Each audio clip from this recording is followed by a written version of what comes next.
Hello, I'm Sam Bateman, founder, owner, and manager of the YouTube account Amy Rose Cute, and welcome to my first audio commentary. Here, it's just going to be like one of those like director's commentary on the DVDs and stuff. I'm going to be going through all of the YouTube videos that I've uploaded so far in this account, and I'm just going to be like commenting on them, like how I came up with them, how I made them and stuff, you know. And I'm going to go through like all of them, like all 80 something I've done so far. So yeah, this is going to be a really long video, but don't worry, I have the time codes in the description below. So if you ever get up to any particular videos, just go to the time code in the description below. Thank you. So sit back, relax, and let's listen to some audio commentaries.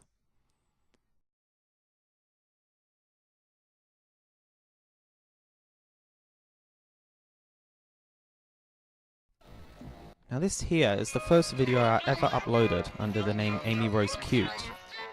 There's not really much to say. It's just a picture of Amy Rose from an episode of Sonic X, and it's just with all the effects in Windows Movie Maker.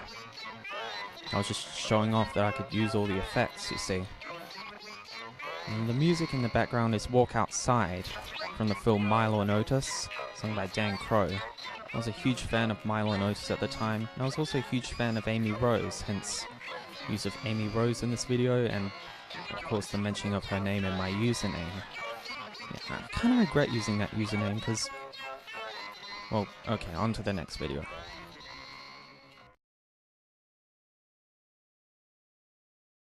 Back in 2008, when I was a huge Sonic fan, I watched some cartoons online from this Kphoria guy.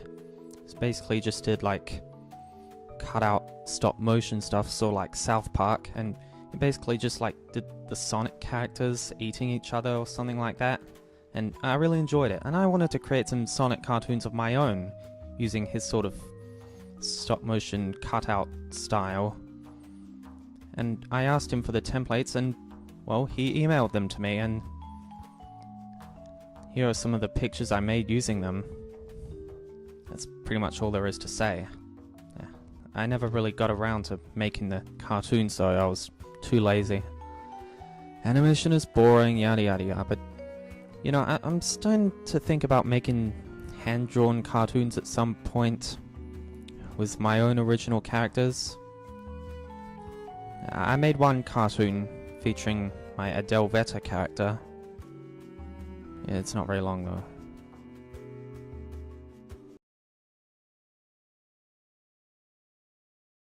Now this video was made to promote a poll that I had on Sonic News Network, aka the Sonic Wiki, which I don't use anymore, but back in the day, yeah, so I just had like these polls on my user page, and I wanted people to vote on them.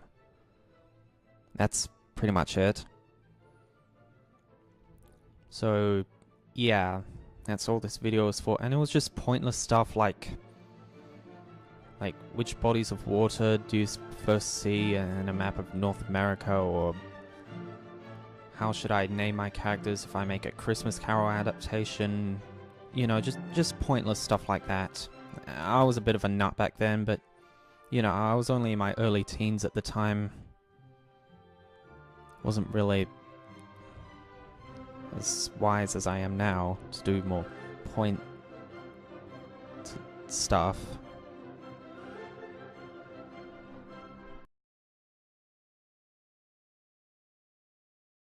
And here's my second installment of pictures I made using Kphoria's Sonic character templates.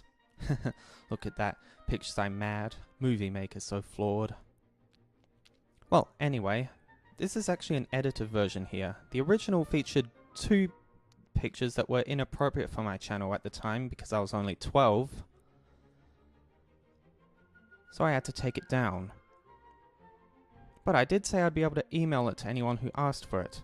And would you know it, someone did ask for it, and they uploaded it to YouTube. Of course, and I was really mad about it, but now I'm totally cool with it. If it's still up, go check it out. If not, oh, it's too bad. Cream and Omega, unlikeliest of friends. That is so true. It's very unlikely that they would be friends. That was all for this video. Next one.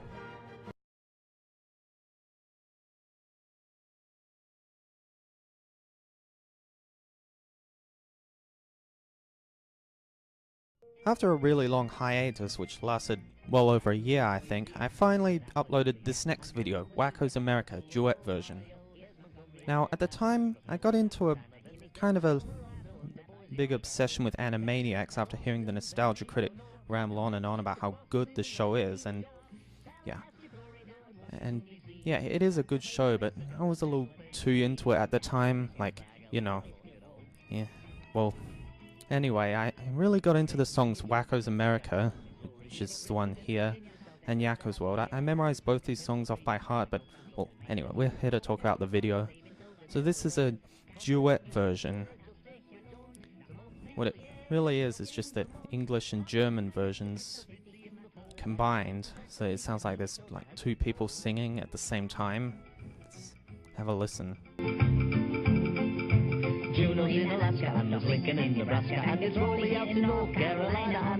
Yeah, the audio is really bad because, well, I didn't use any like software to download videos at the time. I just used Hypercam, which doesn't record sound from the computer. It just uses the microphone, which is weird because it captures images directly off the screen, but the sound has to come from, well, yeah, that's, sorry, it's just, there's really not much to say about this video. Again, you know, like most of my videos at the time, this was really nothing out of the ordinary. Next video. Now this here was my take on those unfitting music videos, where people play unfitting music over certain scenes. But here this music I inserted actually fits, because, like, there's this, there's this, you remember the sad right with the guy turning into the snake? Well, here I've added some really suspenseful music, the Sorcerer's Apprentice. Da-dun, da-dun, and oh my god, oh my god, oh my god, oh my god, he's a snake, oh he's a snake, oh my god. This is just crazy. Just crazy. Just watch it.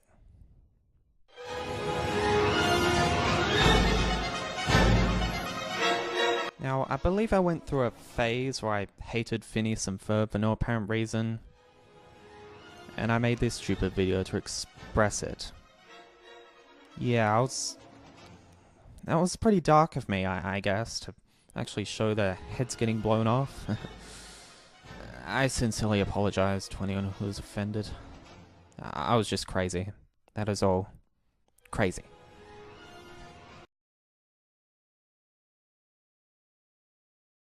Okay, so here's another Wakko's America video. Now this is one of those multi-language videos, although it only includes 4 languages: English, German, Hungarian, and Italian. Yeah, I probably should have included more languages, but those are the only ones I could find. Oh, and Spanish, except that one's terrible. Yeah, Wakko sounds very terrible. Like, who wants to listen to that? Well, I don't. And please remember, students, your responses must be in the form of a question. Yakko, you're the reigning champion, so please select. Okay, I'll take TV movies for 100. She has made... You'll love those questions, like, why would the kids know who Lindsay Wagner is? Yeah, why would he know who Valerie Bertinelli is? Like, he's been trapped in a water tower for so long, like, how would he know who Valerie Bertinelli is? Seriously. Okay, so now it's in German. Wakko's gonna sing in German. Ganz wie du willst. Zu dem Thema Vereinigte Staaten lautet die Antwort: die Namen aller 50 Bundesstaaten und ihre Hauptstädte. Na gut. Sound like he said not good, but he said na gut. That means, well, good. Es geht los. Yeah. And this is the German version that you were listening to earlier in the duet version, without the English vocals. And yeah, these videos are in better quality this time, because by this point I had already started downloading videos using software, and it proved to be a much superior alternative. And there was a guy named Elvis who lived there, he said, because Most Germans probably wouldn't know who Elvis is. And now he's singing in English. And here is Providence, Rhode Island, next to Dover, Delaware. Concord, New Hampshire, just a quick jaunt to Montpelier, which is up in Vermont. Hartford's in Connecticut, so pretty in the fall. And Kansas has Topeka, Minnesota has St. Paul. I like how he doesn't even sing St. Paul in the English version. And then there's Hungarian. Yeah, it's much louder for some reason. And the pitch has gone up by about a semitone because, well, it's the PAL format, and for some reason it's a semitone higher. And this isn't just a YouTube thing. This used to happen to all our old VHS tapes as well. It was, yeah, it was more to do with the PAL format than anything. Now we're singing in Italian. It's a little quiet. I don't know why it was so loud in Hungarian.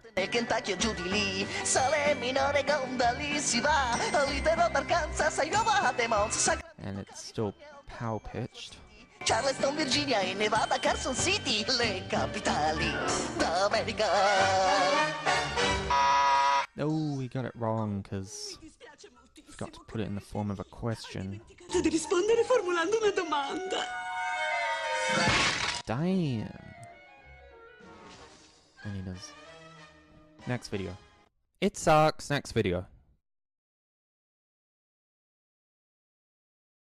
Ah, I used to love Go Animate. You just type stuff in and it makes the cartoon for you.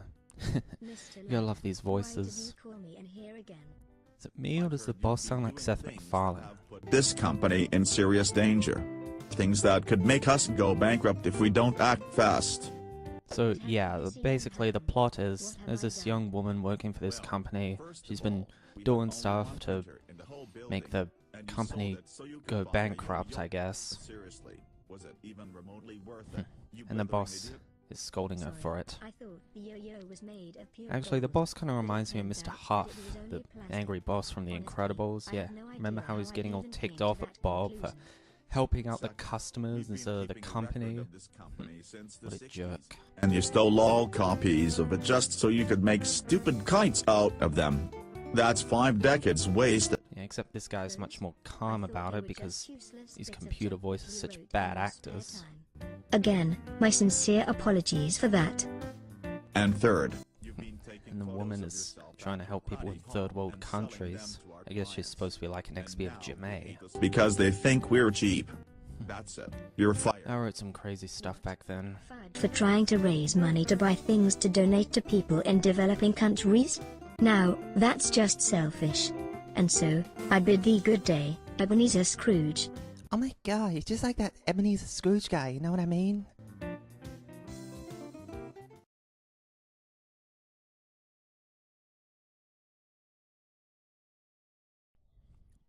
And here's one of my more controversial videos. Anonymous. Even though I specifically stated my name in other videos before this. I was such a noob.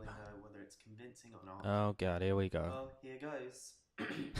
Hi, Oh, that's my American accent. Hi, I'm American. in Australia, and I live in a city called The way I say Adelaide. and Yeah. it's So, a good city, probably better than most of the cities in America. oh my god, did I Not really North just say America. that? It's just Yeah, I semi-factual. had kind of a... And I say that because it's partly opinion-based, you know? Yeah, I had so much pride for my country back then. Not everything's factual about it. It's just the way it That's is. just the way it is. Really? Well, I'm And, glad you I've know, moved on since then. Yeah. why is it that Breathing you thing back then. Americans I'm call glad I've stopped that. Australians our rednecks?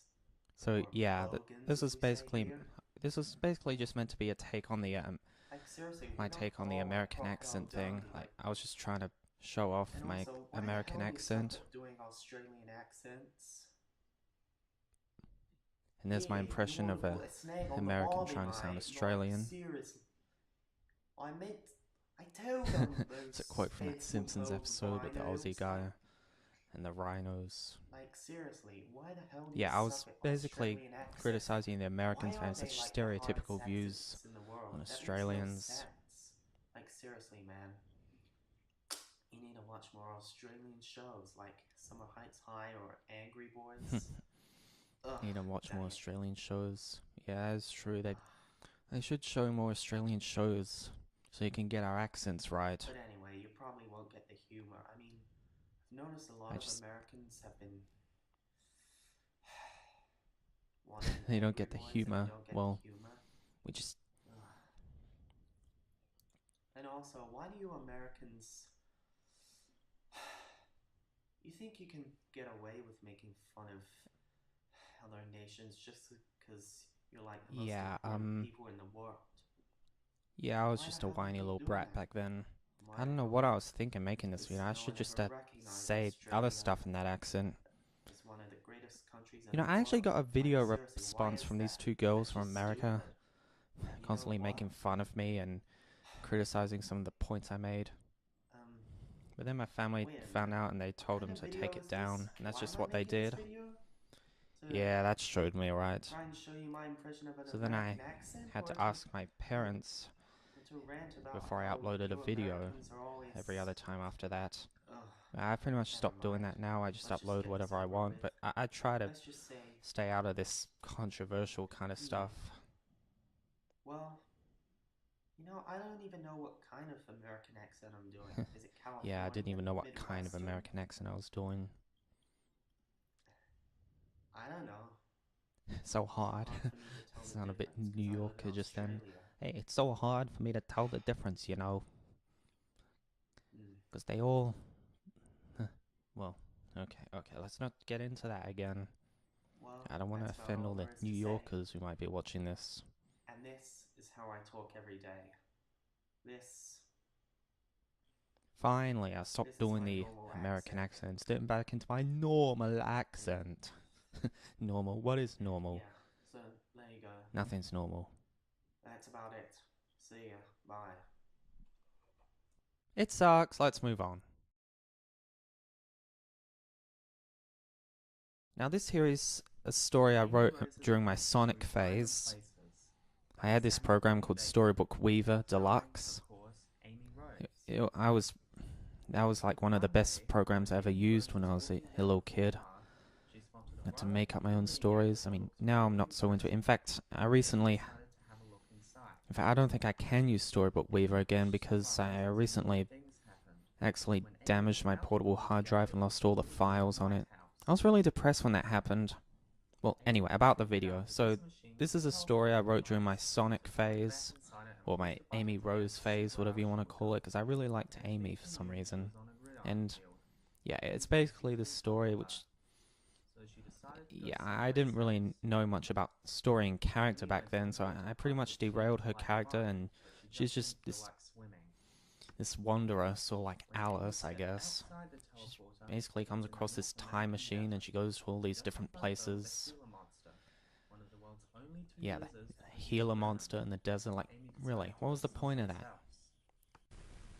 Amy arrived at a lovely beach. At that time, Stroking the seal, because I only had that one picture of Amy Rose, which I think is from the next-gen game that everyone hates. Yeah, so I wrote this story when I was about 12, and you know, in 2008, but I did not... It wasn't until 2012 that I decided to bring it to the attention of the world. Ooh, she better... The old woman thought Amy was rather beautiful. Yeah, what was I smoking when I wrote that line? Any harm whatsoever. She thought that Amy was rather beautiful. Again, she's stroking an animal because that's what she likes doing, because she's putting a... Yeah, what is up with that pose anyway? What kind of pose is that? What's she doing there? Oh, no, this isn't cliched at all.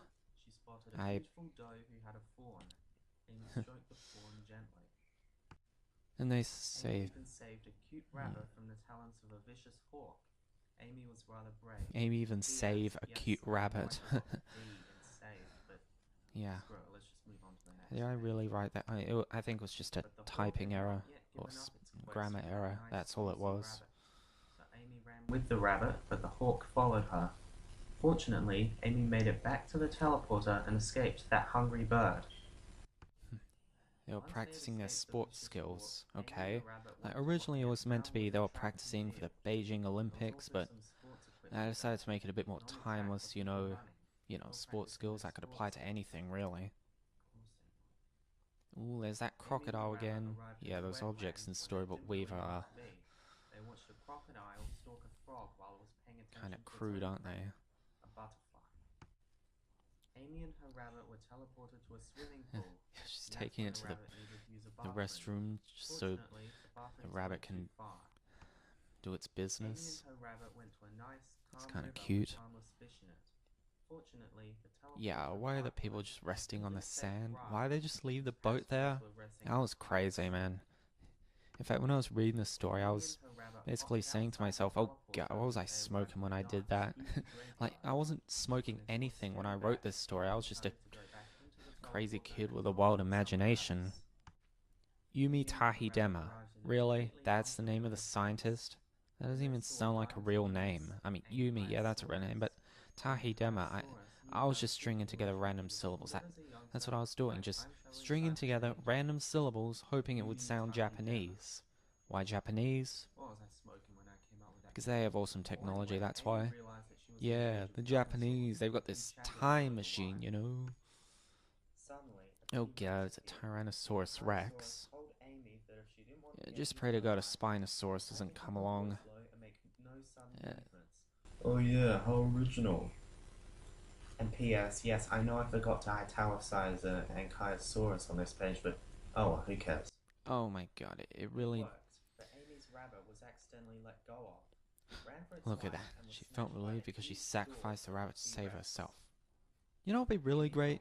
Maybe if she did something so generous, like sacrificing herself to save the rabbit. Wouldn't that be nice? But no, she sacrificed the rabbit to save herself. You know what I mean? Amy had officially found out that this So now she's gone to another time period. Ancient Egypt. Yeah, what's with all the vegetation in the middle of the desert? I really don't get that. And she was teleported to Giza. This doesn't even look like Egypt. I just... Yeah, I was crazy. Or at least let's hope it is. She was spotted, so she decided to go someplace and sometime else. There's Rouge. It's funny, I thought Rouge liked hanging out in dark places. Well, I didn't really know much about Rouge the Bat at the time. I just made up whatever crap I wanted, you know. And Rouge is in this very calm, beautiful looking landscape, you know. Friend. Like, since when is she Amy's friend? At least I put the word boyfriend in quotation marks, just to acknowledge the fact that Sonic isn't really Amy's boyfriend. Amy just says he is. Yeah, give me credit for that. I love how Sonic is that much taller than Amy.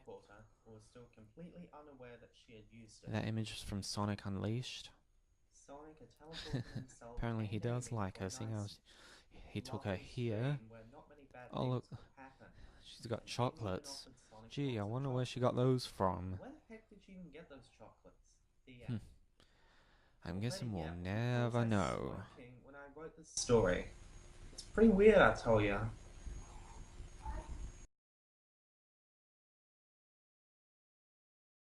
Now this story I wrote when I was 9 years old. Yeah, it's that freaking old.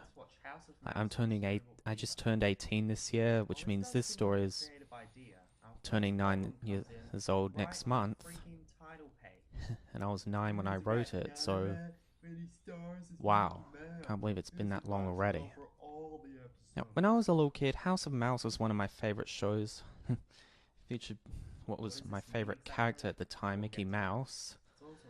And it featured a lot of crazy cartoons with him. I really like that. When is a rat not a rat? Yeah, this is before I started taking pictures off the internet. Is that Mickey And Mouse? Oh, come on. I didn't think to just draw Mickey Mouse here, so Come on. he is being played by a rat, which looks nothing like him. It's meant to be Templeton from Charlotte's Web, but I don't know. Red shorts. Well, anyway, this is before I started getting pictures off the internet. So because I was really lazy and creating my own environments for this story, I just recycled the how to use Storybook Weaver that was already implanted in the software. Now, I was only 9 when I wrote the story, so it's incredibly flawed, and in fact, I was actually kind of embarrassed to upload it at first, but then I just decided to make fun of it as I went along. The last time he was at the House of Mouse, he was watching really crazy cartoons. Minnie on the Road. Well, yeah, that's how crazy it was. I love how the word road isn't even capitalized. Let's turn the page to see. Which probably would be correct in just about any other language, but here it just seems out of place. Yeah, that's Minnie's backyard. Yeah, like,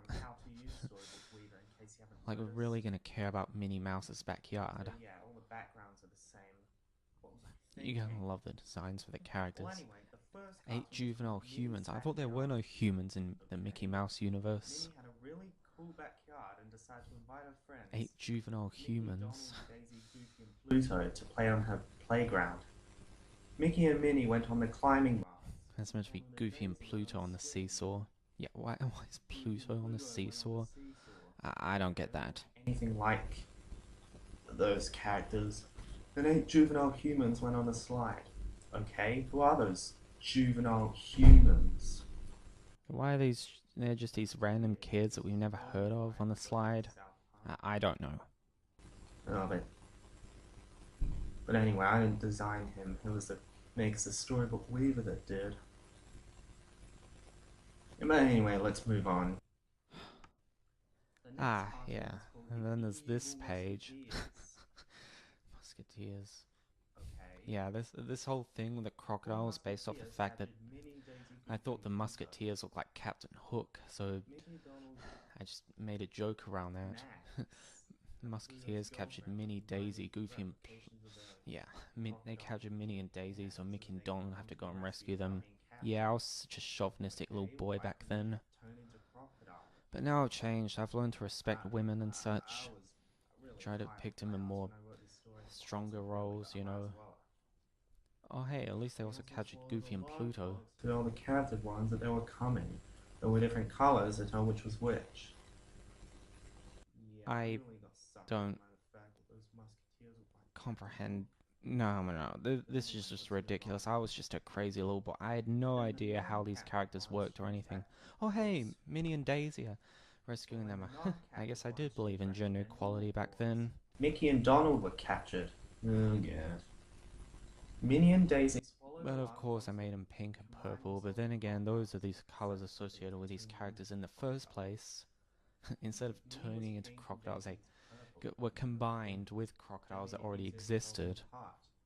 I think I got the idea from a Captain Underpants book with the Combinatron 2000, where that nerdy boy was combined with a robot and his own boogers. Ugh.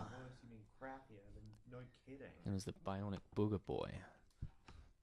Ariel's Fish Friends. Yeah, I clearly never watched The Little Mermaid when I was younger. I think I saw The Little Mermaid 2, but without having seen the first one, I had no idea how it worked. It was all intended as a joke anyway.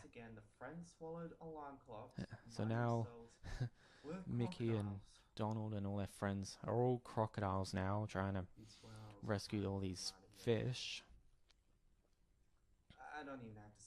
Yeah, if I did this now that I'm a much older and mature person, you'd probably swear I was on drugs when I did it.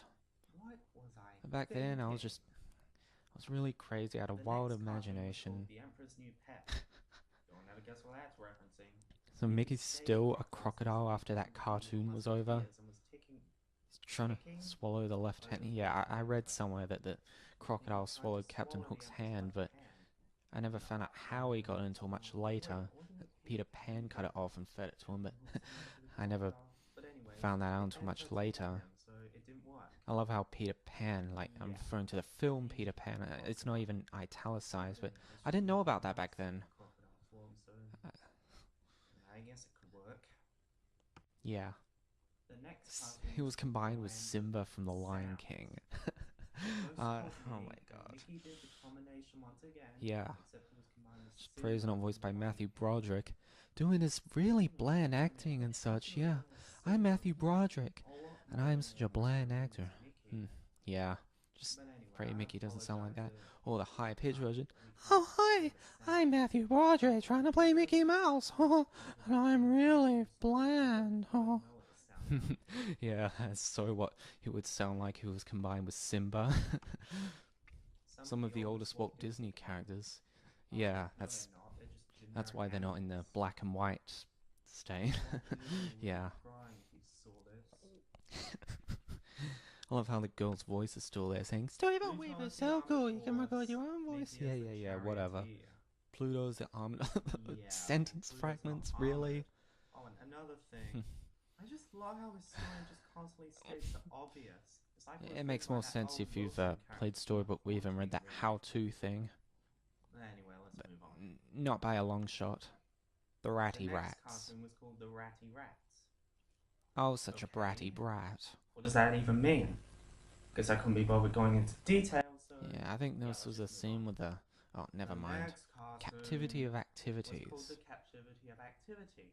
Top cars along What the does that even windshield at the mean? bottom and the driver's Can you spot the feet are difference sticking up. between Come on, that's the just stating the CA obvious. cars? Oh, I guess When this is Mickey meant to be a watched spot the TV, difference he could thing. easily In the spot original, it difference. was showing how you can use Here's the the object answer. editor to The top erase cars certain along the features so it looks neater.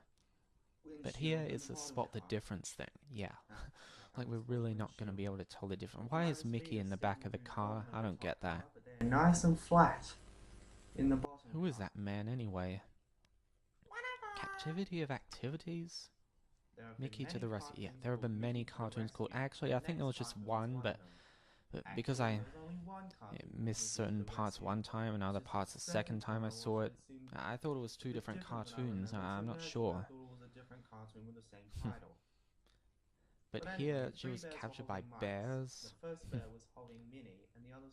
Yeah, I thought it was a holding cat that captured Minnie. replication A giant cat named So this Pete. replication and combination Yeah, I know who Pete is. I just Anyway, the wanted to replication emphasize the was fact that he's a right next to cat, the not a cat. bear. But Mickey And there's rescued one of real him. Minnie. Replications. I clearly watched too The much. next cartoon was called Mickey and the Was it Cat. Lilo and Stitch? The cat went near Mickey's house and Mickey. Yeah, I jumped used to on be the obsessed cat. with Lilo and Stitch, but He touched the cat's Mickey and the nose. cat. Despite Yeah, what you let's can stay imagine, relevant here. The cat started Yeah, purring. why was there a giant cat? Now we're not talking about Well, we Pete cat. giant cat or Cat and Hat giant cat. This was literally After that a cartoon, giant monstrous cat. Juvenile female human. Yeah, what's up to the terminology? Well, anyway, Juvenile female human. Yeah, female yeah, human, we're or emphasizing the girl, juvenile as part you- because most of you would it's like say, a totally would be different on the animal to screen. them. Yeah, it is a totally different animal said, to these House of mice Mouse and will be ducks right or whatever. back on Disney Channel. How's a mouse? How's a mouse? We'll be Yeah. right back on Disney Channel. Right. Yeah, right. Well, anyway, Yeah. I'd just like to point out one Sounds major more like problem here. Nickelodeon, don't you At think? the time when this story was written, nobody ever said, this show will be right back on the Disney Channel. It was more of a Nickelodeon I love how thing. she's just smiling like that. At least In not the on original, Disney she's like, Channel. hey, I that's me on TV. grew up watching it here in Pretty cool, Australia. huh? As for the Well, no, it's American not Disney cool. Channel, I'm not exactly sure.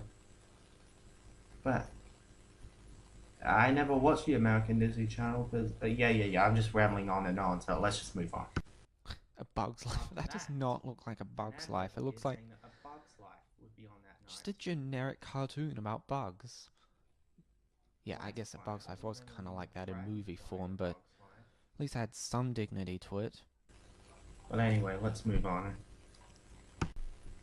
After the advert, a farm appeared. The Farmer, said, a farmer "House saying Mouse House back Mouse on back on Disney Disney Channel. That is so random. Yeah, there was just one commercial, and then the show came back on. What was it, like a 2-minute trailer for A Bug's Life? Anyway, let's move on. Mickey and the next helm. cartoon was Oh called god, I Mickey had and no the idea Helm. what a helm was. I didn't know it was that thing you sit out and you're in charge of the ship or anything. It just looks like a big gaping hole that you drop stuff into. That's what I thought a helm was from Storybook Weaver. I just found this object in the object selection thing and it said it was a helm. I didn't know what a helm was. I just thought it was a big hole. Well, there's a spider and a grasshopper. They're also going to chuck that down there. Putting in animals from allosaurs to polar bears. It makes more sense if you use Storybook Weaver. Mickey and the Black Hole. Mickey and the Black Hole. Yeah, why is he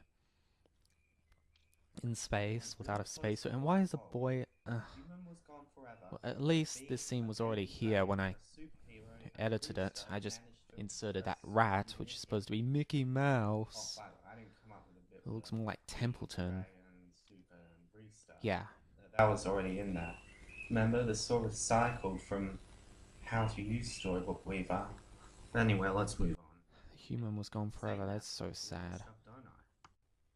Mickey's orca. Mickey tamed a killer whale. Okay, how did he tame the killer whale?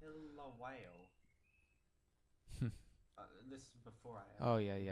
If it happened in Free Willy, I guess it could happen here, which is weird, because I never saw Free Willy when I wrote this story. It wasn't until much later I even heard of the film, let alone seen it. What? Mickey's orca thought it was a penguin and decided to eat it? Oh my god. Clearly you got killer whales and sharks mixed up, and the same with penguins and seals. Just weird, because seals eat penguins, don't they? Called Mickey and the Secret Bones. Yeah. Now I didn't create the scene. I just removed the boy and I put that Mickey rat in there.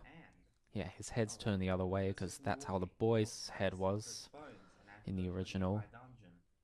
Mickey and the Secret Bones. What? He had to go to a... He got sent to the dungeon because he saw a bunch of bones. That is just weird. Case of the Missing Mummy. It was Mickey who was the missing... Oh my god, yeah. Nice way to give away the twist ending. If you could even call it that. Hansel and Gretel. Starring Mickey and Minnie. Yeah. Little known fact, that actually was an actual cartoon on House of Mouse. Hansel and Gretel. With Mickey and Minnie. I'm dead serious. It was... Well, you get the idea. Mickey's Plane. Okay, this was not an actual cartoon. Nor were any of the others, except for Mickey to the Rescue and Hansel and Gretel. Mickey saw himself say, "See you real soon, huh?" Yeah, that actually... Yeah, that actually was a thing from House of Mouse. At least I got that right. Or remember at the start of the story?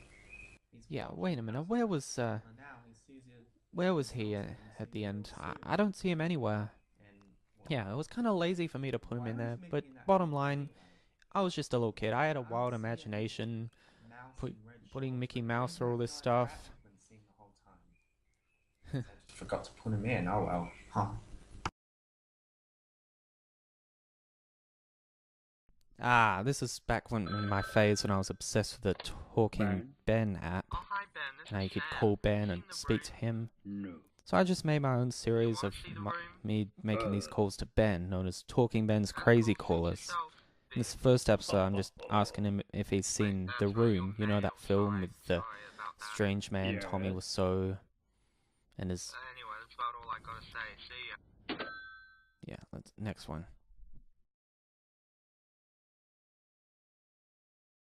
And in this episode, I'm Mickey Mouse. You know, the high-pitched voice and the... Yeah. And I'm offering Ben a job to work for the Disney company. Yes? That's pretty much all there is to say about this one. I just decided to impersonate a lot of characters and do weird accents in this. Yes? And...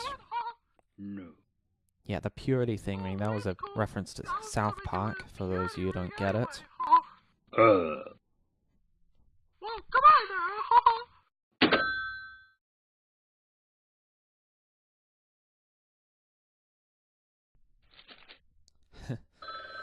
And here on Bugs Bunny, just calling Ben, asking him to beat up Mickey Mouse. Yeah, because you know how Disney and Warner Brothers have sort of a rivalry together. That's what it was meant to satirize. My Bugs Bunny voice sounds really authentic on there. Yeah, what's up, Doc? I've gotten worse at it now, as you can tell, but it sounded pretty good on there. Because the phone sort of distorts your voice. And it made me sound more like Bugs Bunny when I did his voice, you know. What's up, Doc? Now I'm playing a telemarketer with a Mexican accent. Why does he have a Mexican accent? Because I was incredibly racist back then. Yeah, I know, how hypocritical for me, criticizing the Americans for making fun of Australians. Yeah, I'm making fun of people from this other country. Yeah, I know, it's wrong. Very wrong. Why am I selling apple cider, you may ask? Because that's what Ben drinks in this game. Apple cider. You're really starting to piss me off, you know? No. Do you want it or not? Yeah, I know, that's how I feel about apple cider as well. Ugh. Okay, bye. Ooh, he loves it.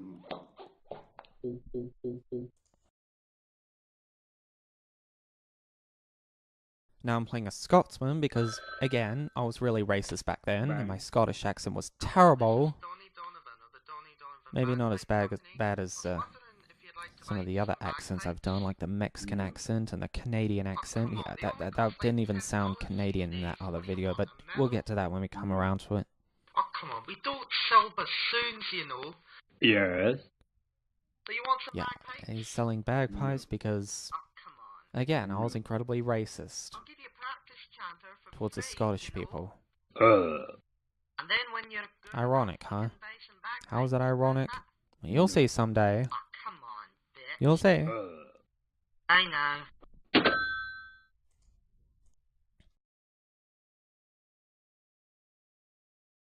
And here I am, I'm Mexican again. I'm not even sure if it's the same guy, but he's basically quoting The Room, except he's saying it in Spanish, and oh my god, it's really embarrassing.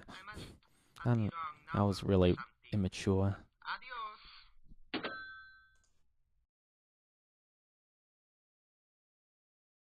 And here's another racist episode. This time I'm Canadian, and I'm doing a really bad Canadian accent. Burn. Hey, I'm Liam Abootman. Would you like to buy some hockey gear? It sounds more like a German trying to be Irish. Well, it'd be about $10, eh? No. And what's he selling? Hockey gear? What, did you expect maple syrup or something? Nah, he's selling hockey gear. Because Canadians love hockey. Yeah. About time. Okay, you have to come to Canada to get it. I live in Ontario. Again, this is kind of ironic. And you'll see how someday. You'll see. Yes. Goodbye, eh? It's about time we left.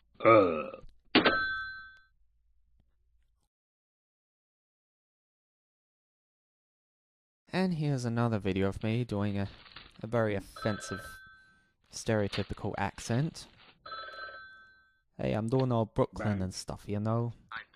It's certainly not the most stereotypical accent I've ever done, you know? Yeah, okay, I probably mispronounced accent, but you get the idea. It's doing the scary-ass drug dealer. Yeah, that's not offensive to people from Brooklyn at all, right? But then again, I was incredibly racist, making fun of Mexicans and Scots and Canadians. Hey, why not New Yorkers, huh? No.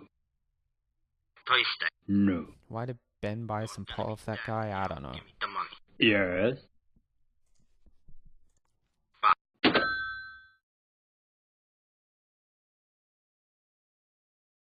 Yeah, and here I am trying to play former President Clinton. Burn. Yeah, that doesn't even sound like him. President Bill Clinton. No. I think I was going for like a male version of Kenny's mom from South Park, because I read somewhere that she was meant to be like a female version of him. No. Clinton. Oh, that's a darn shame, because I was wondering... Yeah, and what I got was probably the stupidest Clinton impression ever. Like, that doesn't even sound like him. Oh, hi, Ben. Yeah, that's probably more like what Clinton sounds like. I'm former President Bill Clinton. Yeah. Yeah, that's more like it.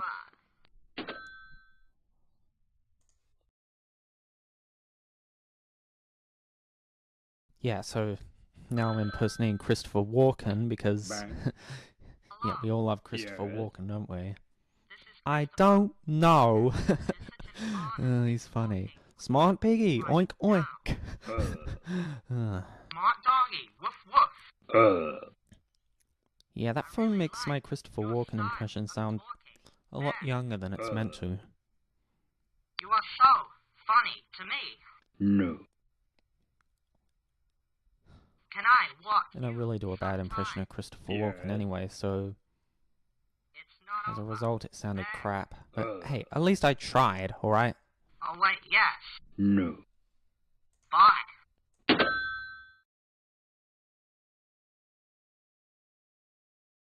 And here I am reenacting a scene from The Room. You know, the scene where Claudette comes in and she tells Lisa that her brother Harold is wanting to have some of her house, and then she breaks news that she has breast cancer.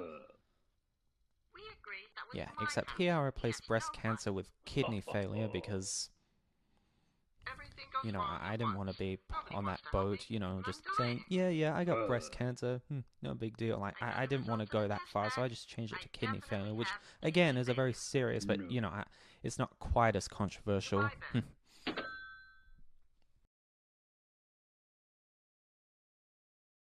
And now I'm trying to be Randy Newman with the lisp and the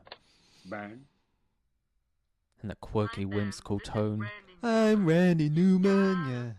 Well, okay, well, yeah, I love how I did. You got a friend in me there. No. Well, anyway. Yeah, well, this next song doesn't even sound like a Randy Newman song. I'll sing it over the phone It's if like, you want. I don't know how you describe it. It's just not Randy Newman. Even if I do the Randy Newman's voice, it doesn't sound like a song he would sing, but I was trying to make it sound bland, but not like Randy Newman bland. Well, I was going for that, but it failed. Bye.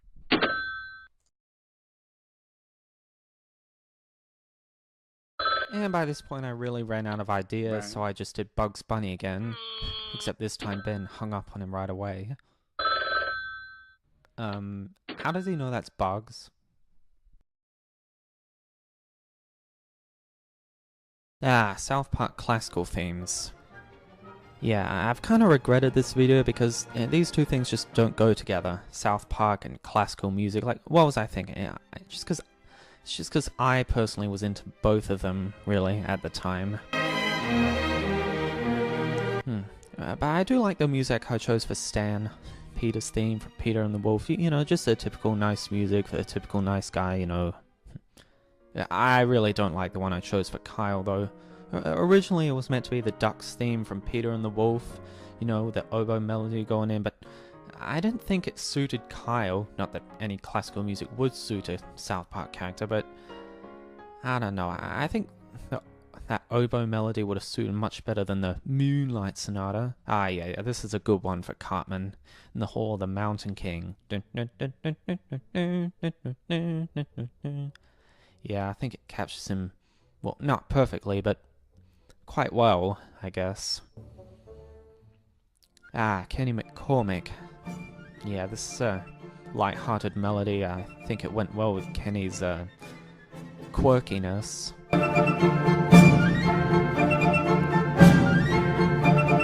You know, because Kenny's just a friggin' weirdo, I guess.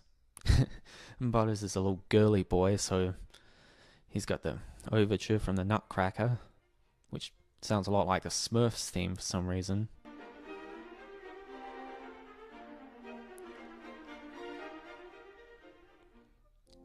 Of course, Wendy. Yeah, why did I choose this music? Yeah, Princess's theme from in a Persian. Yeah, why am I even saying it out loud? It's written on the screen. Well, anyway. Yeah, it's all like it's slow, graceful music for that kick-ass little girl. Like, why did I do that? I know she may seem sweet on the outside, but did you see the breast cancer episode? Ah, now this is classic. This is classic. Yeah, this is the music I chose for Pip. You know, the bum reviews music. Now it's time for bum reviews. Yeah, like on the show, I think they used the spring from the 4 seasons for this character, but that would have been too predictable for this video. Ah, yeah, the goth kids. Yeah, I think... Yeah, like... was the only classical music I think that would suit these guys as a... It's like an organ piece, particularly by Bach, I guess. And I chose the Pascalian Fugue. It really captures their downbeat persona. And for the vampires, I did the Toccata and Fugue. You know, the one that goes... Dun, dun, dun. It's such a cliched piece of music, but... You know, everyone always associates it with Dracula and stuff, so hey, why not use it for the vampires? Of course, I started somewhere in the middle, where the Fugue has pretty much already started. Yeah, you know that one. And for the mayor... Yeah, yeah, this one's really majestic, isn't it? I thought it would go well with the mayor of South Park. And like who else would it go with? I don't know. Ooh, yeah, this music is really fast and hurried because oh my god, it's like there's this chase scene with her. And yeah, so it's like you're being chased by Shelly and got this music being played in the background. It's really kind of fitting because you just want to get away from that bitch, you know? Yeah, of course, it's the music I chose for Satan because, well, he's the devil. It's the devil's music, you know, not on Bald Mountain. You know, like in Fantasia with that Chernobog guy? Oh, yeah. This is the music that goes with Trent. Because, you know, he's such a badass, you know, he is gonna get you, so this music sets the perfect tone for it. Yeah, you remember from Fantasia when Zeus was crashing down and everything and there was a big storm? Yeah, that's this music right here. And yeah, it goes well with this Trent guy, because... Okay, this one was a little in bad taste, because it's kind of making fun of the homeless, I guess. But, you know, I didn't mean it in like a mean way or anything. I just thought, you know, the beggar's theme from In a Persian Manga would go well with these guys, you know.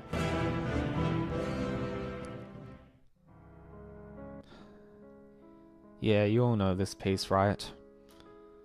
It's been used dozens of times before. It's the theme from Ask That Guy with the glasses. Yeah, I thought a calm, soothing piece, almost very sad sounding, would go well with this kid. It really sets the mood for him. You can't help but feel sorry for him because he's got no friends on Facebook or anything. And that's the video. I don't think you did enjoy it though.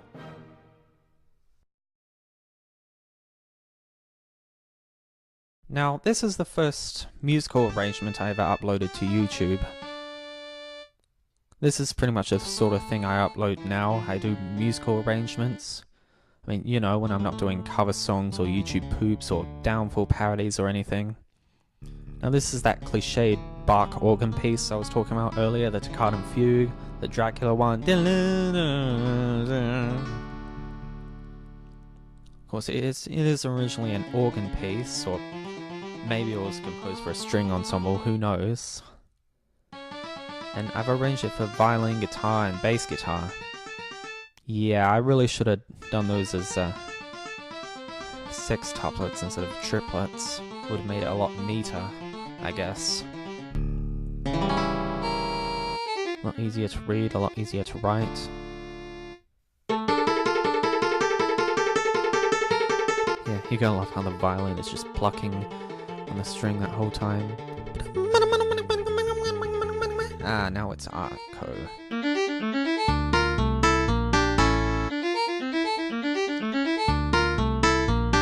I actually did this at school along with some of the first ones I did, and I actually didn't really get much time. I was just doing it during recess and lunchtime.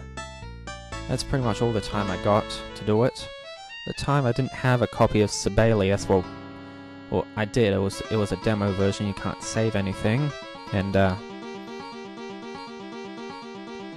so I could only work on it at school. You see, where they have the full version. So yeah, I pretty much just took advantage of all recess and lunchtime to work on my musical arrangements, because that was the only time I had to do them.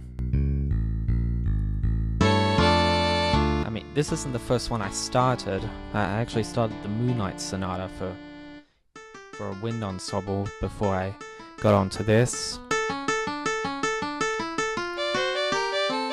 But this was the first I completed because the Moonlight Sonata is just so long. Like, there's 3 movements, the last of which goes on like forever, but it feels like forever.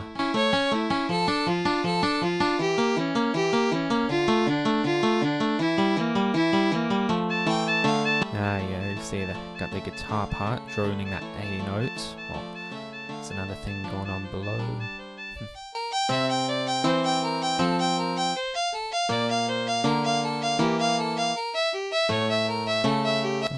Something to say about this. Yeah, there's no bass part. The bass is pretty much playing the pedal part from the original, because you see the thing about pipe organs, they have like a pedal board for playing the really deep bass notes. Ah, here we go, there's the bass. Yeah, the guitar part's kind of messy here. I do apologize.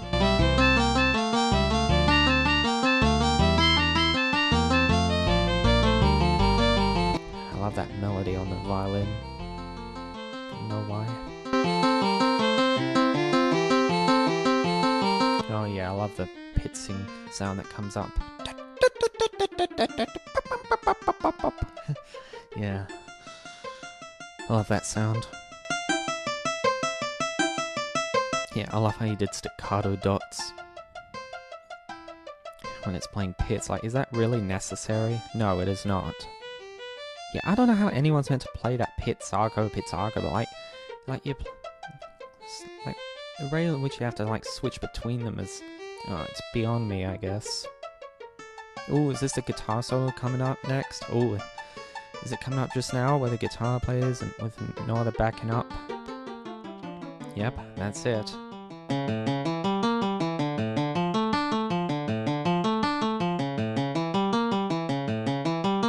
The violinist and the bassist just have to sit there doing nothing. The guitar does its stuff.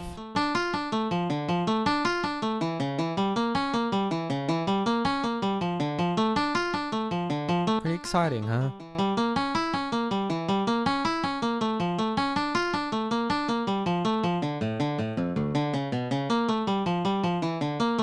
Ooh, now this is a fast passage here. Yeah, the violin arco again. Yeah, this is the part that was featured in the South Park video, by the way, for the vampires.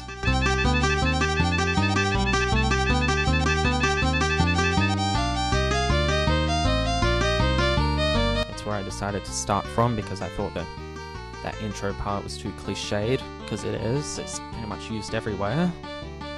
But like, you never hear like the main melody of the fugue.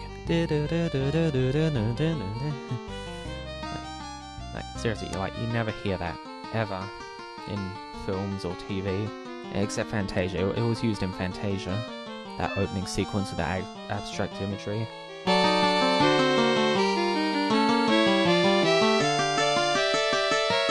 Yeah, Fantasia, that was the film that got me into classical music to begin with.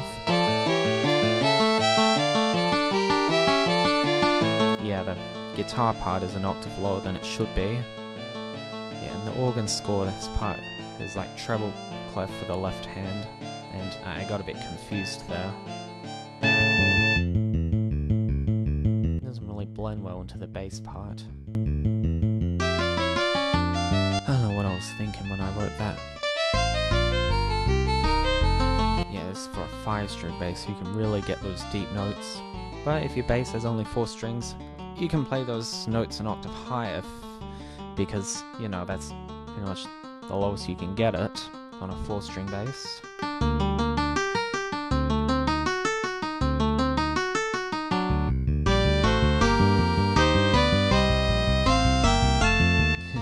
bass part is so fast right there. Yeah, I can play the whole, like, that whole part on the bass guitar from memory, and yeah, it took me a while to master that bit that's like now we have the violin part playing by itself. Yeah, taken over by the guitar because the violin can't play that down low. Yeah, I know what you're thinking. Why can't the violin just play an octave higher than the original? Because according to Sibelius, the violin can't play that high. Well, I was a dumb idiot for actually believing Sibelius about that. It just likes to go within the practical range, you see. Now it's playing an octave higher than the original. What, no legatos or anything? Yeah, I didn't really know what the point of legato was back then. But now I know. It means not to articulate the notes, just carry them on from the note that's, previously played, you know. Yeah, can you imagine how much hand moving you have to do without the slurs? Yeah, so here it's nice and slow, like just a bunch of chords. Yeah, they're arpeggioed on the guitar. It's always nice. Yeah, that 2-string chord on the violin. It's always nice.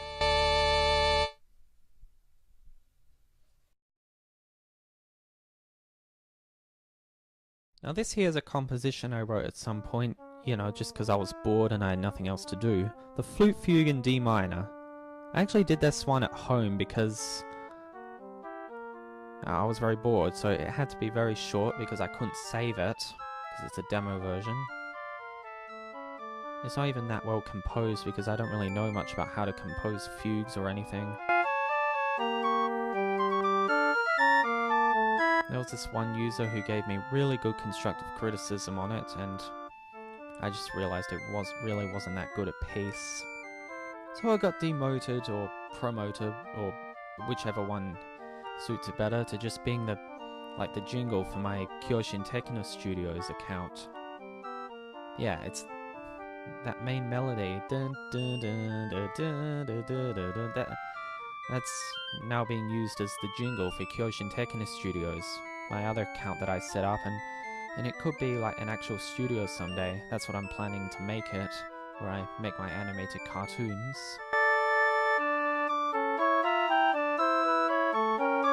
Yeah, except now it's being played on a saxophone and bass guitar, instead of these flutes. Interesting change, but then again, where are you going to find an alto flute?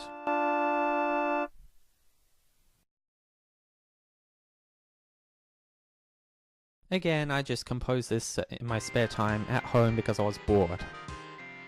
It's even shorter than the other one because, again, it's the demo version. I don't know if anyone's really going to use it for anything, even me. It does look a little complex, especially for a jazzy kind of piece. I don't know. I just sort of compose my own stuff, I guess.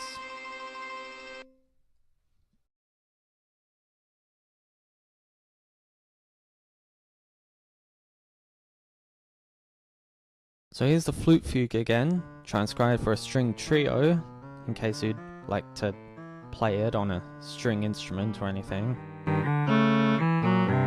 Because, you know, you're not going to be able to find an alto flute anywhere.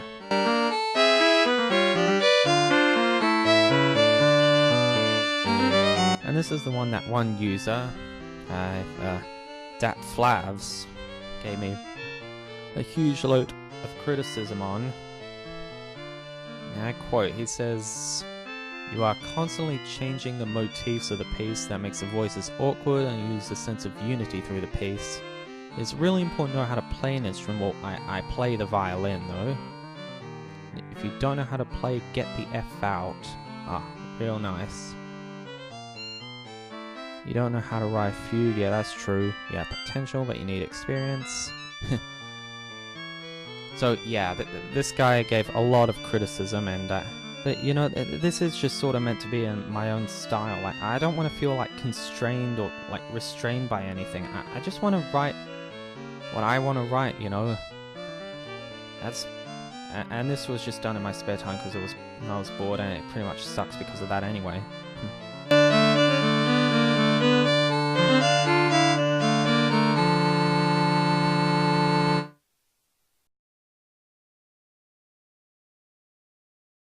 And here's the Oboe Fugue in D sharp minor. Again, it kind of sucks because I was really bored. I just did it in my spare time. Yeah, I could just say it sucks, let's move on, but come on, if I didn't do that for the Flute Fugue, why should I do it for this one? I mean, it's not that much worse, it's just sort of... Yeah, I was really compressed for time with this one. Oh, okay, maybe it is that much worse. Okay, it sucks, let's move on. Next video.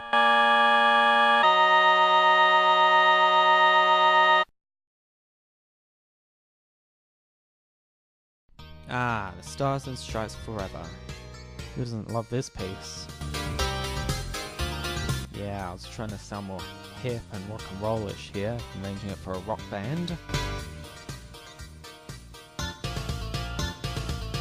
I actually referred to the sheet music for the original on the IMSLP to get this arrangement, like I do for all my arrangements. Yeah, at first it was kind of hard, you know, arranging this piece for all these instruments just for these two guitars and a drum kit and bass. And if you're wondering what the alto saxophone here is for, it's for the piccolo solo, except I think it's being played like 3 octaves lower than the original because, you know, the alto saxophone can't play up there where it's really high.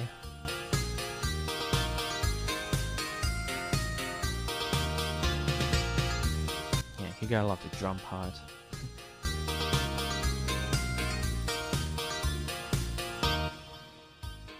Now, I did do this one at home. I just kept my computer on for several days straight. It was a pretty bold move. Could have blown up or something.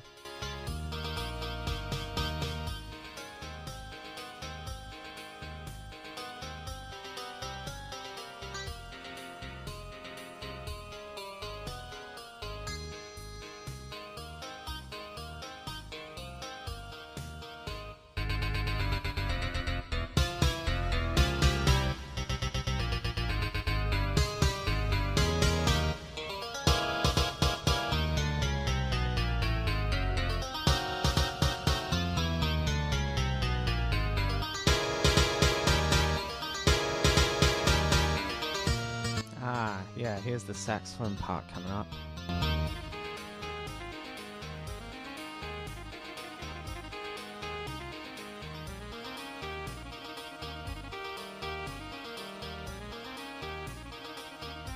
Yeah. Gotta love how the bass line is pretty much the same as it was before. Yeah, it's all pretty much the same. It was kind of a lazy move on my part, but hey, it's my arrangement. I can mesh up however I want, as long as it, you know, as long as it still has the same basic melody and chord progressions and all that. I don't know. Yeah, how does this arrangement thing work again? Who knows?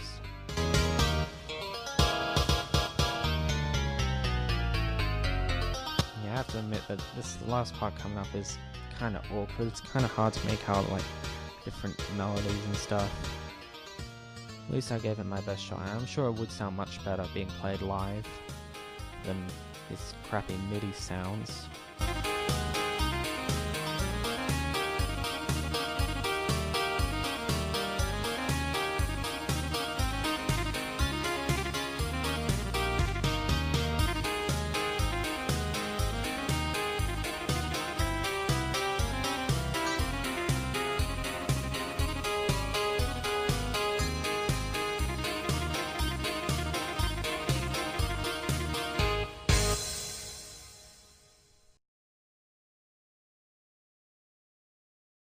Ah, so here's another Sousa March arranged for a rock band, King Cotton. Yeah, it's that tune that was in Milo Notice. Again, I used to love Milo Notice when I was younger.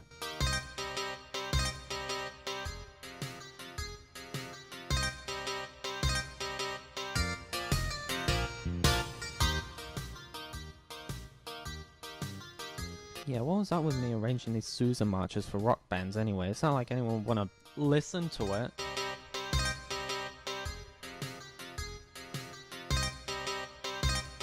Yeah, there's really not much to say about this one.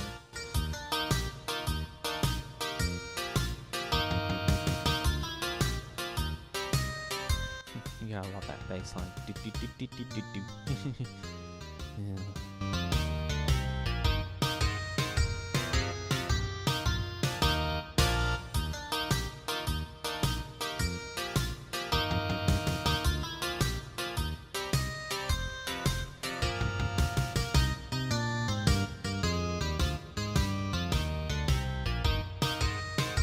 It's pretty high for a guitar. Maybe not after all. This is rock band. Yeah, the rhythm guitar here was meant to, yeah, I guess I was trying to invoke sort of a kind of a calm, relaxing feel here by having it going, you know, just playing the notes of the chords over and over. Like, this wasn't in the original piece, this was something I just made up.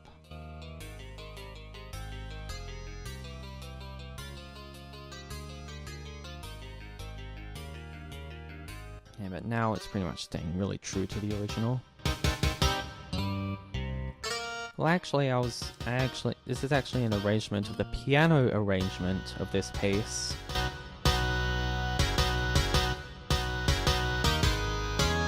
I'm not really sure how much it differs from the original.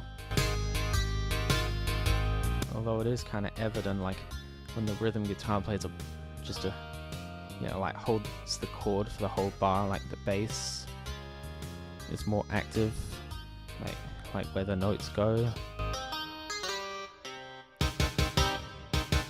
When the rhythm guitar is actually like doing a rhythm, the bass just plays the same note over and over.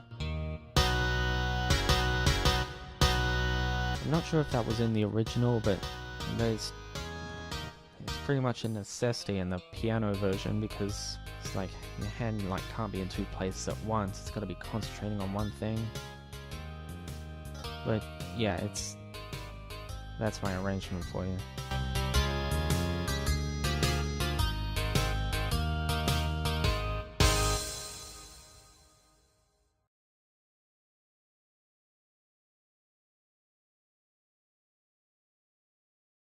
Now this is the first YouTube poop I ever made. Well, okay, it's not the first one I started, but it is the first one I finished. But we'll get to that other one later. Now, this was originally just meant to be just a bunch of cheap clips thrown together for some really stupid gags. Yeah, you know those YouTube poops, right? As it clearly shows here, because it starts off with them. Discouraging, isn't it? That's not the least bit funny. That's the idea.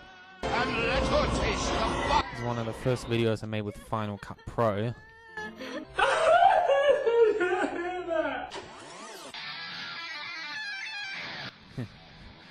Yeah, just mess around the effects, as a lot of YouTube poops do.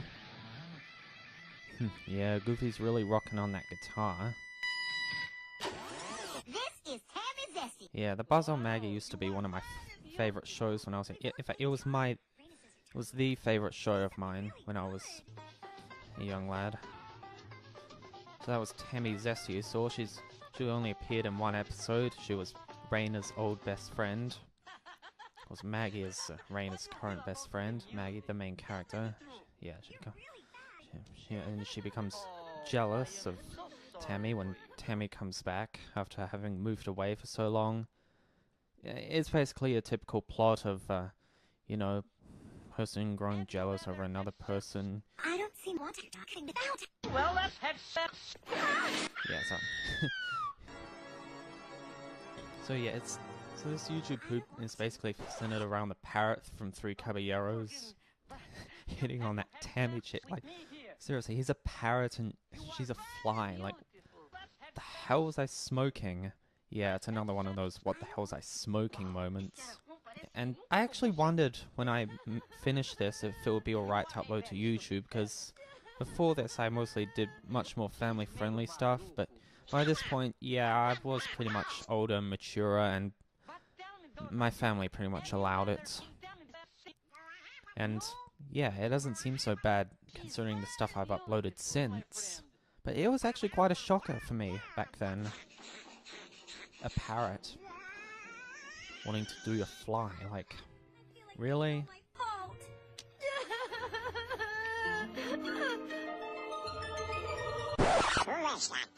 Oh yes, I don't know.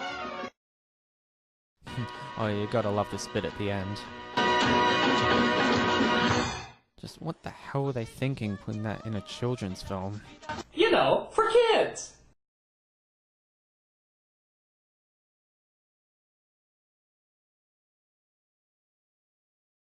Well, there's really not much to say about this one. You know, it's just another musical arrangement. But it's not bad, so I'm not just gonna skip it and say, it sucks, moving on, like I did with some of the other ones. I mean, you know, there is something to talk about. This is the elephant from the Carnival of the Animals by Saint-Saëns.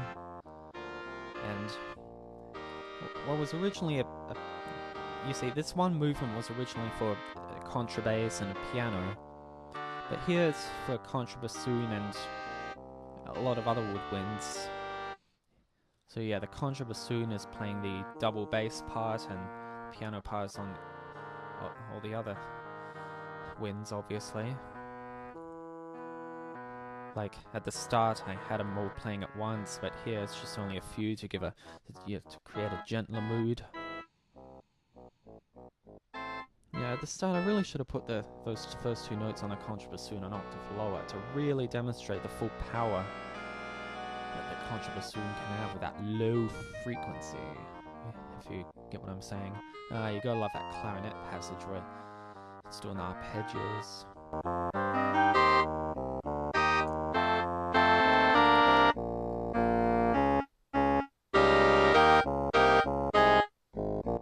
And you got the contrabassoon scaling up on its own.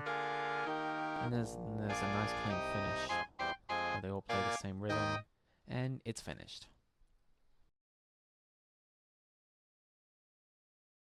And this is my first music cover video.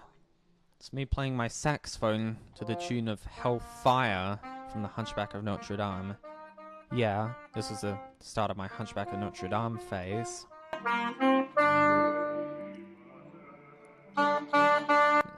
This is when I started playing the saxophone and I wasn't really that good at it. Like, I didn't really use much legato because I used a lot of legato.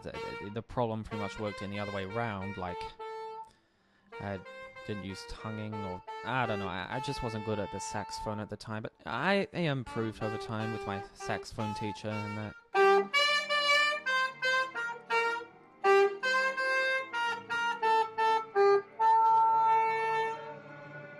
So this is at my current location before it got renovated.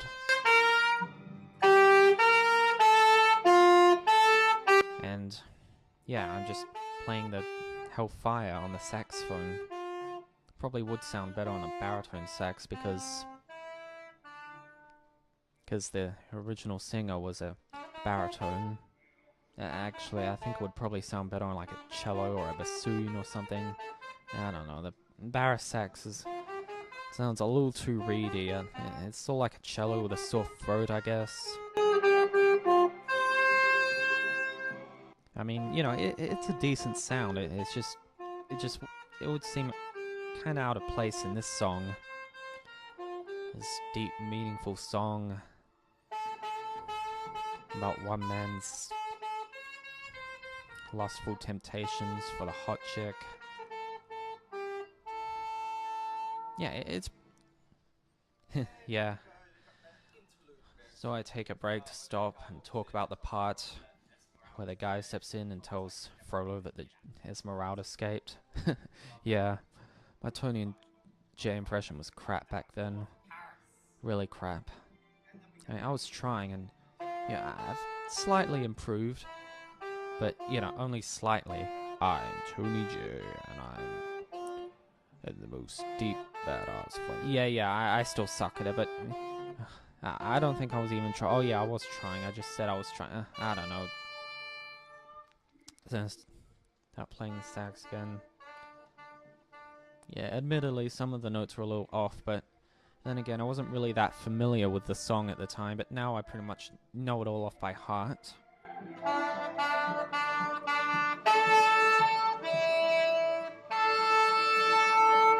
Yeah, the last note kind of cracked there.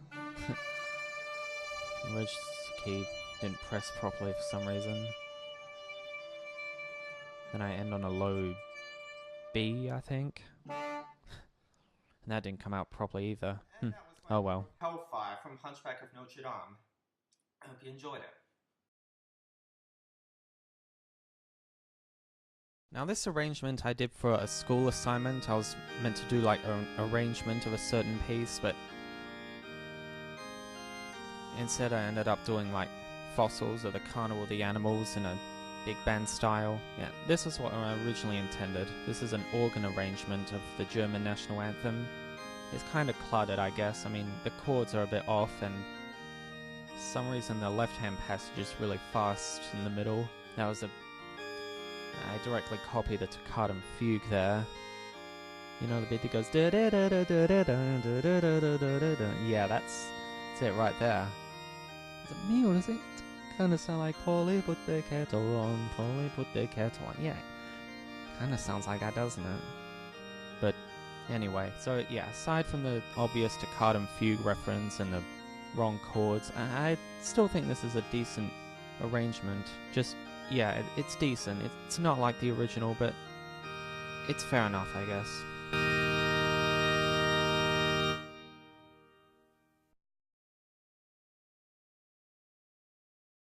So here's my arrangement of the finale from the Carnival of the Animals. You know, the one from Fantasia 2000 with the flamingos, and there's that one with the yo-yo. You know that one? Yeah, so this is it arranged for a rock band. Yeah, at least it's not a Sousa march this time.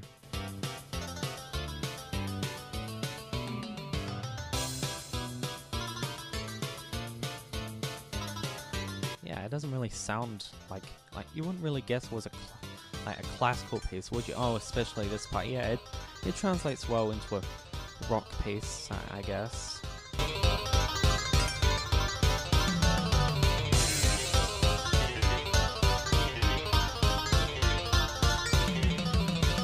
Yeah, the drum part is much more creative here. Of course, it does revert to the traditional, you know, that bland old one that's pretty much in every rock song. Yeah, the guitar part's an octave higher this time. Oh, now it's playing in both octaves. I'm not even sure if that's possible or not. Yeah, maybe that other guy had a point on that other video. Yeah, and some of the notes wrong in here as well. This part's kind of bland. Oh yeah, the kangaroo bit. You gotta love the kangaroos. And the glissandos.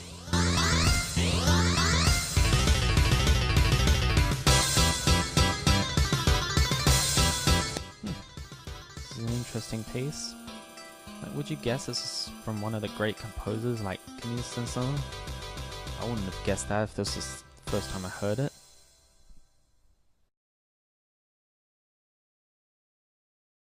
And here we have Maggie Strikes Quebec, the first YouTube poop I ever started. Well, actually I did make a few mashups before this, but I never uploaded them because they were crud. I was just experimenting. But this was my first official YouTube poop, like one that I was actually going to put out there for people to watch. And it does focus on that show, The Buzz on Maggie, which I could get around to doing a review of at some point. Yeah, I've got this Star Wars text option, which I thought was a neat thing for the intro. It's basically retelling the L'Eternité episode where Maggie wants to get a better job than her brother Aldrin.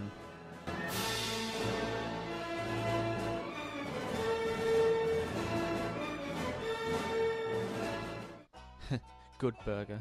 Yeah, instead of Buzz Burger, it's Good Burger. You know, from the show All That. good and rotten. I don't know what. That's my boy. Yeah, just a Zelda CDI reference. Yeah, this was originally meant to be my magnum opus, but because my copy of Final Cut Pro just sort of stopped working at the time, I never got to finish it. But luckily, I did manage to back up a video form of this because I really wanted to watch it, but the software was being like a real pain in the bum and it just wouldn't preview it without it skipping over parts, so I had to convert it to a master file in order to watch it before I finished it. Why would I want to work at a restaurant for a bunch of very untalented actors? You gotta love the South Park references in this Buzz on Maggie video. Yeah. No, I'm afraid I'll just have to keep looking. Yeah, so luckily so yeah, that was my unintentional backing up of this. Yeah, this guy's just ordering his meals for himself and his family, and I've dubbed it with the lyrics from like a song from Cats. Like, what, is the waitress just writing down the lyrics to the song or something? I think I've looked far enough. Yeah, this poop doesn't really hold up now for me, does it? It's just dubbing certain scenes with clips from other stuff, like, I don't know. Some of my later poops I've included more sentence mixing, decided to tell a bit more of a story, you know. Like, why is it can randomly cut to Wallace on a grand day out? Like, seriously. Hello there, children. Hey, Chef. From South Park. Still waiting for you to give me a job. Hello. I was just combing my nose. Yeah, the Spoonie reference. Why did he say that? She didn't give him any reason. That's from the Room review of the Nostalgia Critic. 12 seconds later. Would you like a mustache? No. It's like the third time I've heard Maggie saying no in my video. Yeah, that was pedo bug. Yeah, I was such a nut. You know, I actually started a poop recently about that pedo bug character who, but it got deleted when I was clearing out my iMac recently again. Meanwhile, it's a real shame. I've been losing a lot of files lately. I mean, you know, first the 1219 with my PC, then the smashing of my portable hard drive, and then there's 2 times I had to clear out my Final Cut Pro files, and I lost all the stuff that I was working on. That's a real bummer. That's not funny. Yeah, the critic pretty much summed it up there. It's not funny. It's very sad. Like, every time this happened, I felt I went through a deep state of depression. I just love the Nostalgia Critic's reactions to what's happening in the episode. Yeah, I don't think he would like this show if he watched it. It's like, because it's way too modern. The characters can be annoying at times, and yeah, there's just all that stuff that Doug really doesn't like. Doug is kind of judgmental about these new shows and all this new stuff. Because I'm sort of biased towards this show because I grew up watching it, and I grew up with these characters. You wouldn't even like it. Maggie, it's not about the food. Yeah, at this part I was going to include like a reference to South Park the movie, of like where that Canadian guy was like, it's a boot, it's a boot, it's a boot, but instead I don't know, I just didn't feel like splicing it in, so instead I went with a Nostalgia Critic clip. That was kind of lame in retrospect. And this scene's pretty much unedited, except with a few clips thrown here and there, like that South Park one. Oh, you've got spots all over the back of your uniform? What? Here. It's, yeah, more South Park. Is this just a buzz on Maggie with South Park and Nostalgia Critic thrown in? Pretty much so. I'll be back. Maggie talking in that deep Schwarzenegger voice. It's freaking jarring, I tell you. And finally, we have a delicious Care Bears Sandwich for dinner. Ooh, I love Care Bears For dinner. We'll take that. Yeah. Now, I actually took a long time to make this video because there were some days I felt like working on it and some other days I didn't. And I was sort of going through a new phase for each part. Like for example, for this bit, I was going through a bit of a phase where I was like really obsessed with Saludos Amigos and the Three Caballeros. So I just threw in like a Saludos Amigos reference. Well, 2 now. 1, 2, Baikachu. Like, what was the point of that? Oh yeah, there's the Pinocchio reference for no apparent reason. That was never a phase of mine. I never got obsessed with Pinocchio. It's just, I just felt like referencing it. But Saludos Amigos, Angry Boys. I don't think any of you have ever watched Angry Boys. It wasn't really that good a show. Just constantly swearing and stuff. Oh, and here's another Saludos Amigos reference. Tammy shredding on the guitar. She was actually playing that tune from the previous one with Goofy and the video effects.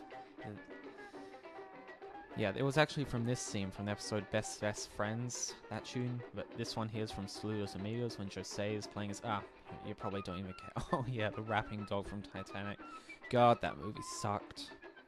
It's the AVGN. Doing that weird dance, Battletoads.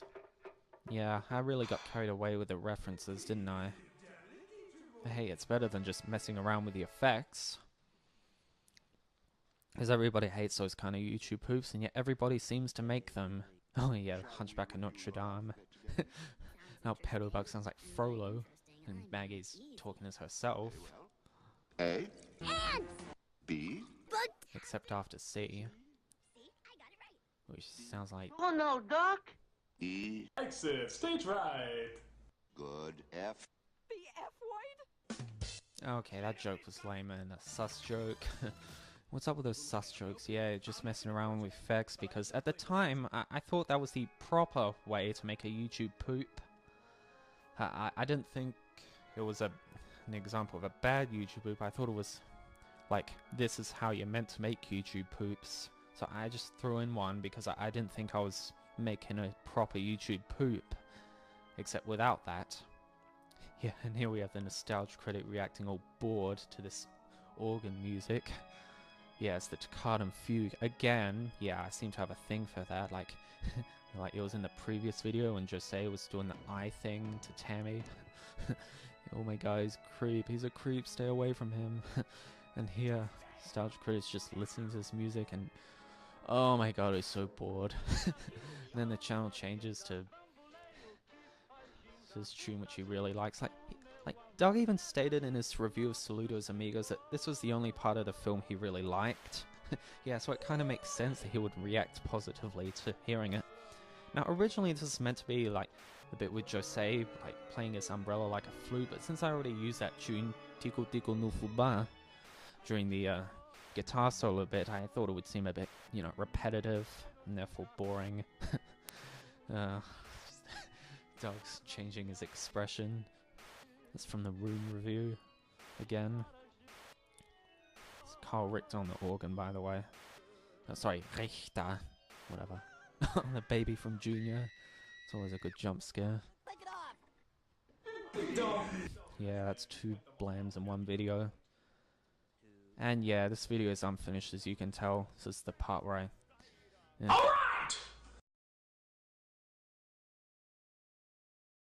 Okay, so here's another organ arrangement. Except this time it's from for the first 2 movements of the Carnival of the Animals. The introduction and the Lions Royal March, and the Hens and the Roosters. Those are the only 2 I got done before I realized someone else already did this for organ. I was originally going to do the the whole suite for organ, but apparently somebody beat me to it, which means I was just wasting my time. You gotta love those glissandos on both hands. They're meant to be played on like 2 different keyboards, I guess.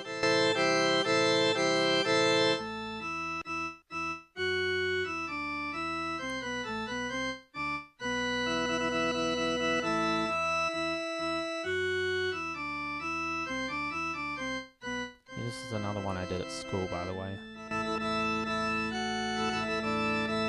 I needed much more time to work on it, so I had to keep saving it. Yeah, I really don't like how I put the B in the pedal instead. Like, that shouldn't be there. It should be an A, right?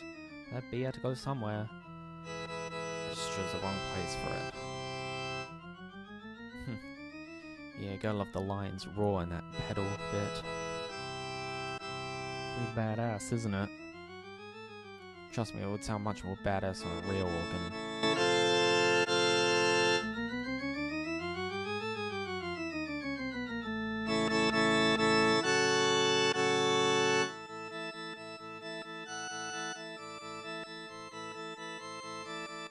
There's that pedal bit again.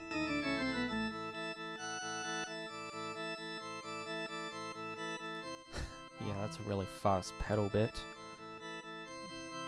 Yeah, maybe that other guy was right. The guy who gave me a ton of criticism on the Flute Fugue. Maybe I should play an instrument before I compose or arrange for it.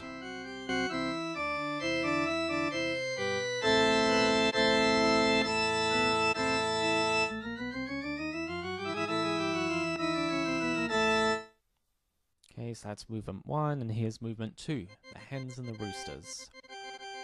Again, both hands are meant to be on different keyboards here to make it more feasible. Like, if this was on piano, I probably would have done those parts in 2 different octaves. In fact, I think I did start a piano arrangement of the Carnival of the Animals. But when's it going to be finished by? I have no idea. I've got lots of other stuff doing. My schedule is pretty much packed. I don't know if it'll be finished, even.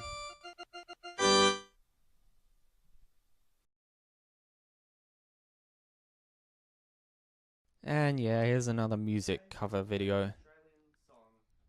It was the first of several videos to be filmed at our rental property in Paradise, while our other house is being renovated. So yeah, I just did a series of videos of me playing pieces that my saxophone teacher gave me to practice. This one's a traditional Australian song, Go the Shears.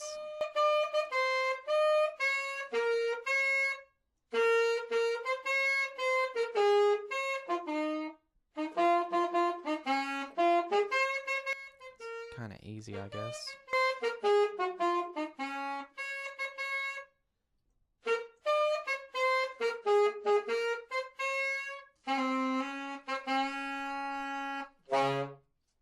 Yeah, nice camera quality, by the way. There you go, that was Go the Shears. Actually, I recorded this on my Mac, which produces much better quality, mind you. It's just that because my Mac was getting full of files at the time, I instead published the videos in Windows Movie Maker, you know, just to edit out the bits that I didn't want. And yeah, I had to use software to convert it into an appropriate format. And that's why it's in this bad kind of quality, you know?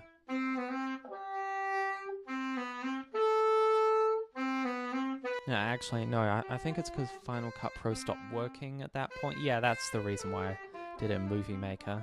I mean, I could have just used iMovie, which I did eventually, but I hadn't thought of that yet. So this is me playing Four Seasons, winter to be exact. Yeah, my eyes are going down there. I'm just reading off the sheet music.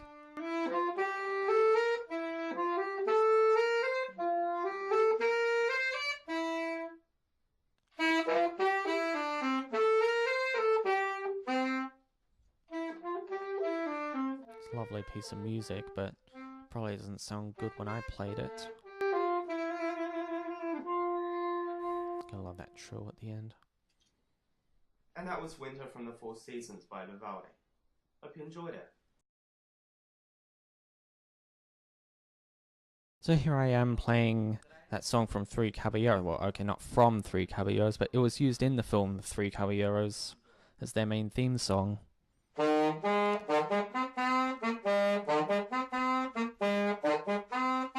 It's quite a popular song in Mexico. I'm not sure if it still is, but it was back in the day. That's right, get comfortable on the chair.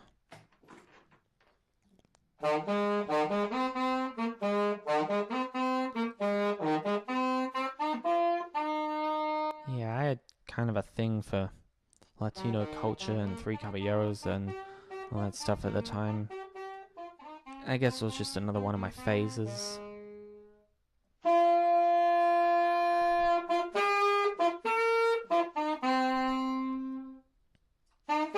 But other than that, there's really not much to say about this. I'm sorry.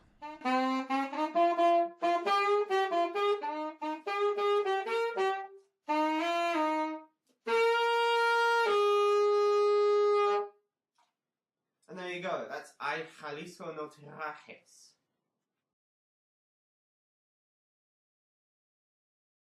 Yeah, the video quality is much better in this one because this is the point I decided to use iMovie instead of Movie Maker to publish the video.